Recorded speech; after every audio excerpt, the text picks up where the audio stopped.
कच्चा कुंडा पर जैसे ही नगर निगम द्वारा जो है लाल निशान लगाए गए, यहाँ से अतिक्रमण के नाम पर जो है इनसे अतिक्रमण हटाने के लिए कहा गया, तभी से यहाँ के लोगों की चिंता जो है लगातार बढ़ने लगी है। और जो लोग दिहाड़ी मजदूरी करते हैं, ढकेल लगाते हैं, ऑटो चलाते हैं, उनके जो है ढकेल यहाँ सामने आपके स्क्रीन पर खड़ी हुई है और वो काम पर भी चिंता की वजह से नहीं जा पा रहे हैं। तो यहाँ काफी संख्या में जो है महिला पुरुष जो कच्चा कुंडा के हैं वो यहाँ मौजूद है, इनसे आपकी बात कराते हैं। जी एक बार बताओ, क्या कहना चाहती हो आप प्रशासन से, सरकार से?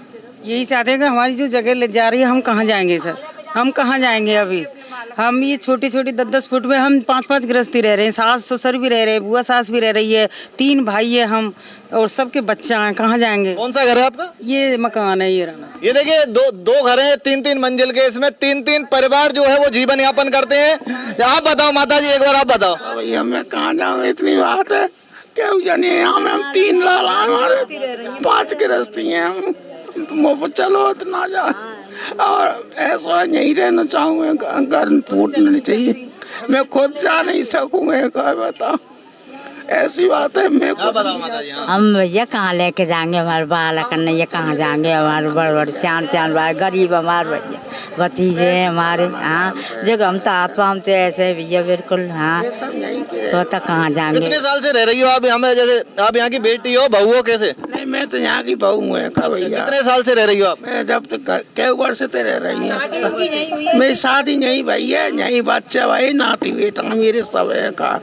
कई वर्ष थे, 200 साल से ज्यादा है हम। आपकी उम्र तो 70 साल के करीब होगी, आप तो 70 साल से रह रही हैं, उससे पहले वो परिवार रह रहा होगा आपका ससुर? हाँ यही बात है, पर 60 साल से ज्यादा ही है कहीं मोते का है। तो ये जो है चिंता का माहौल यहाँ पर इस समय जो है व्याप्त है। तो आपकी और लोगों से भी बात कराते हैं, काफी संख्या में लोग मौजूद हैं। बाबूजी क्या नाम है आपका? तो एक बार बताओ, जैसे ही लाल निशान लगे हैं यहाँ पर, इसको लेकर के क्या कहना चाहोगे? मैं ये कहना चाहता हूँ, हम काफ़ी सब टाइम से रह रहे हैं यहाँ, निजुल महकमा था उस टाइम से, हमारी 3-4 पीढ़ी भी बीत चुकी है इस जगह पे, इसलिए हमारा निशान है कम कराया जाए सा, पहले से मत जो निशान लगे जो लगे। तो अभी तक आप किसी से मिले कि नहीं मिले, किसी प्रशासनिक अधिकारी से या और किसी से? मिले हैं साहब, कई दिन है गए मिलते मिलते, आज भी गए, कल भी गए, परसों रोजाना डोल रहे हैं साहब, हर जगह मिलते जा रहे हैं। क्या कहते हैं वो लोग? ये कहते हैं हाँ खबर सुनेंगे आपकी भी है का, सर कोई जवाब नहीं आया? कोई जवाब नहीं आया, कोई पर्सनल जवाब नहीं आया। आप बताएं एक बार। तो यहाँ पे सभी मजदूर वर्ग के लोग रहते हैं और यहाँ लाल निशान लगा दिए गए हैं, 80 फुट का रोड बना रहे हैं और यहाँ से 80% आबादी खत्म हो रही है, 20% बचेगी। और इनके पास में, हमारे पास में छोटे छोटे मकान हैं जिसमें 3-3, 4-4 फैमिली रह रही हैं, एक कमरे में 2-2 कमरे हैं। और हम प्रशासन से मिले, कलेक्टर साहब से मिले, आयुक्त साहब से मिले, नगर निगम, वहाँ से कोई जवाब नहीं आया हमारे लिए अब तक। क्या कहते हैं वो लोग जब मिले आप? तो उन्होंने कहा था नहीं भाई, आयुक्त साहब से मिले तो उन्होंने कहा था कि 80 फुट निकल देख लेंगे बाद में। कलेक्टर साहब ने भी दे दिया, देखेंगे बस।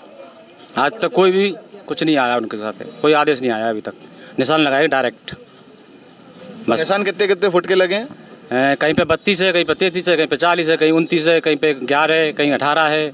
वो सड़क के हिसाब से अलग लगा गए, अलग अलग तरीके के सब पे निशान है। हाँ आप बताओ एक बार। जैसा कि सरकार का नियम आया था कि सड़कों का सौंदर्यीकरण करने के लिए चौड़ाई हो रही है, तो भाई चौड़ाई के लिए 2 रास्ते भी हैं, वहां पे जा सकते। जब से मेरे इस मध्यम वर्ग ने यह सुना कि तुम्हारे घर फूटेंगे, तब से ही वो मानसिक तनाव में आ गए। वो हत्या करने के लिए, आत्महत्या के लिए मजबूर है। क्यों? क्योंकि उनके लिए जब रहने के लिए मकान नहीं है। आजीविका चलाने देख रहे हो, ढकेल जिस दिन से आंदोलन किए है उस दिन से आजीविका के सभी ढकेले बंद है। ऐसा क्यों? एक ही मकान में 5-5 पीढ़ी, सास ससुर बेटे नाती, उन सबकी हो रही, वो कहाँ सर को छुपाएंगी? वैसा सरकार के अच्छे दिन में हमें चाहिए रोटी कपड़ा और मकान। अब रहने के लिए मकान ही नहीं है और कमाने की रोटी नहीं है, तो क्या करेंगे सरकार बताओ? जहां जहां गए सरकार के किसी भी नुमाइंदे के पास गए, एक ही शब्द बोलता है, सब ऊपर से दबाव है। क्या ऊपर से भगवान दबाव देता है? हम राजा महाराजाओं के पुश्तैनी समय से यहाँ रह रहे हैं, हमने राजा महाराजाओं की सेवा की, लेकिन यह सरकार सुनी नहीं। हमारा एक भी ऐसा अधिकारी नहीं है जहां हम की ठोकरें नहीं खाई हूं। आज आया आयुक्त का, मैंने आज अखबार में पढ़ा कि आयुक्त महोदय कहते हैं कि 80 फुट कर दो। बताओ, पहले 40 और 30 की बात थी, लेकिन आज मैंने देखा तब से ही मेरी माता जी है, बूढ़ी है, उन्होंने अब तक सुबह से एक अन्न का तिनका भी नहीं खाए। अगर किसी भी ये देख रहे हैं मेरी माता बहने, मेरी चाची है, ताई है, भाभी है, बुआ है, सब है, अगर कोई भी हानि जोखिम होती है इसकी जिम्मेदार सरकार रहेगी। अगर हमारी बातें नहीं मानी बहुत जल्द आमरण अनशन पर बैठेगा पूरा कच्चा कुंडा। मैं युवा समाज से भी ओपी गुर्जर। और भी कुछ बुजुर्ग साथी यहाँ पर खड़े हुए हैं, इनसे भी बात करते हैं। क्या नाम है बाबूजी आपका? सर अच्छा, आप बताओ। मैं ना जानू भैया, मुँह बोलो नहीं जाएगा। बोलो नहीं जाएगा मतलब देख लो अब इनकी जो है मानसिक उत्पीड़न, इनका इस समय जो मानसिक तनाव में है, बोलो नहीं जाएगा। आप बताओ एक बार। अब भाई साहब ये मकान ही फूट जाएंगे तो कहाँ जाएंगे? बच्चे हैं, 3 गृहस्थी रह रही हैं, हम 3 भाई हैं और तीन मतलब 3 मंजिल बना हुआ है तो तीनों भाई रहते हैं, कहाँ जाएंगे हम? बच्चे हैं छोटे छोटे पढ़ रहे हैं, अभी क्या करेंगे बच्चे इनका बताओ? क्या करते हो? ढकेल लगाता हूँ, ढकेल भी बंद पड़ी है कई दिन से। क्या कर ढकेल क्यों नहीं लगा रहे? ढकेल नहीं लगा रहे, चिंता लग रही है क्या होगा मकानों का, इसलिए नहीं लग पा रही है, चिंता लग रही है। आने वाले समय की चिंता है कि अब क्या करेंगे। और क्या, यही है। बिल्कुल, पूरे जीवन में जो है पूरे जीवन भर कमाई करने के बाद में इंसान अपने सर के ऊपर में जो है एक छत बना पाता है। और भाई जो है बता रहे हैं कि मजदूरी करते हैं और ढकेल लगाते हैं, और अब जो है जब से लाल निशान लगे हैं तब से भाई ढकेल भी नहीं लगा पा रहे हैं। अब चिंता तो सामने मतलब व्यक्त करना एकदम उचित भी है इनका, क्योंकि जब इनके पास मकान नहीं रहेगा, सर पे छत नहीं रहेगी, तो बच्चों को और परिवार वालों को लेकर के कहाँ जाएंगे। तो इधर का नज़ारा मैं आपको दिखाता हूँ एक बार, जहाँ पर इनके निशान लगाए गए हैं। इधर ये मैतेल ब्राह्मण समाज की पंचायती धर्मशाला है। इधर 24 फुट 6 इंच के जो है निशान लगाए गए हैं, और इधर लगाया गया है 32 फुट का निशान। 32 फुट में अगर यहाँ से शुरू करेंगे तोड़ना तो वहाँ जो ईंटें दिख रही हैं उस दीवार तक जो है बिल्कुल ये 2 मकान खत्म हो जाएंगे। ये भी 3 मंजिल का मकान है, इसमें भी 2 से 3 परिवार यहाँ पर रहते होंगे। लोगों का कहना है कि ये सैकड़ों वर्षों से यहाँ पर जो है अपना जीवन यापन कर रहे हैं, राजा महाराजाओं के समय से यहाँ पर जीवन यापन कर रहे हैं। लेकिन एकदम से जो है जब से सरकार और प्रशासन द्वारा यहाँ पर लाल निशान लगाए गए हैं तब से इनकी चिंता जो है लगातार बढ़ने लगी है। और भी माताओं से बात कराते हैं आपकी। हाँ माता जी, क्या कहोगे आप बताओ? कहूँगी कच्चे कुंडा पे बहुत मुदत बीत गई हमारे। हम कहाँ जाएंगे? बच्चा ने लेके छोटे छोटे ने, कोई रहवे कुछ जगह नहीं, कछु नहीं। हम तो झाड़ू पोछा करके आते, बर्तन मांज के आते, हम कहाँ रहेंगे बताओ? और मजदूरी कर करके ने पेटन ने बच्चा ने पार रही है, कहाँ जाएंगे? रोज खाना बना। आगे आ जाओ। हाँ आप बताओ। खाना बनावे जामे, घर में झाड़ू पोछा करवे, जब हमारे घर मकान नहीं रहेंगे तो हम कहाँ जाएंगे? हमारे पास में और कोई चारों नहीं है। हमारे सास ससुर हमें मतलब कई पीढ़ी हमारी बिनकी गुजर गई, अब हम कहाँ जामे? अभी हमें यहाँ बसा के चले गए, हम कहाँ जाएंगे?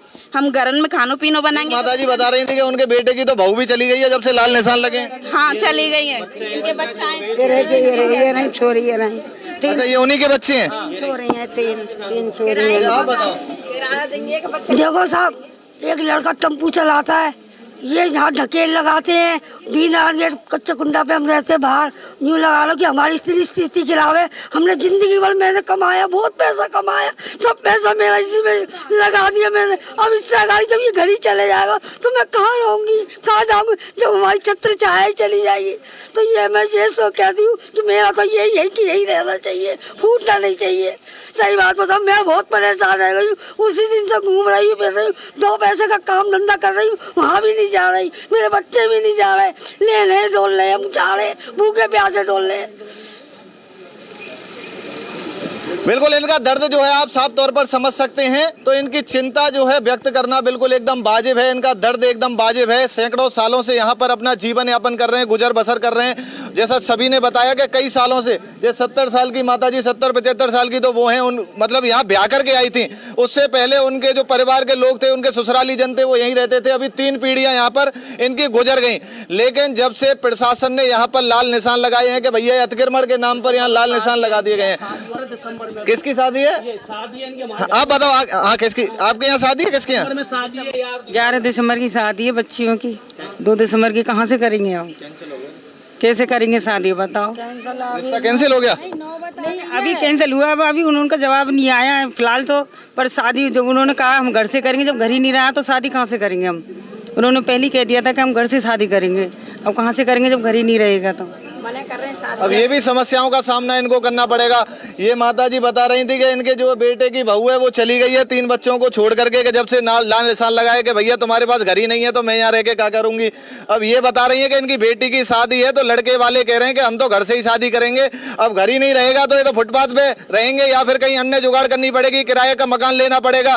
फिर उसके बाद में वो शादी नहीं करे तो ये भी एक मतलब इनके लिए बड़ा सामाजिक बहिष्कार एक तरीके से इनके सामने आने वाला है, क्योंकि लोगों को जब घर की छत नहीं होती और तमाम व्यवस्थाएं जब बिगड़ती हैं तो उनको तमाम समस्याओं का सामना करना पड़ता है। प्रशासन को और सरकार को इनके जो है जमीन मकान या जो भी व्यवस्था करे, इनकी व्यवस्था करने के बाद में यहाँ पर कार्रवाई करे, क्योंकि ये तमाम लोग बेघर होंगे और बेघर जब लोग होते हैं तो उनके साथ में क्या बीतती है ये लोग भली भांति जानते हैं। एक बार वीडियो को शेयर कीजिएगा, आपका इस पूरे मामले पर क्या कहना जरूर बताइएगा। मैं लोकेश मुदगल, भरतपुर लाइव, भरतपुर।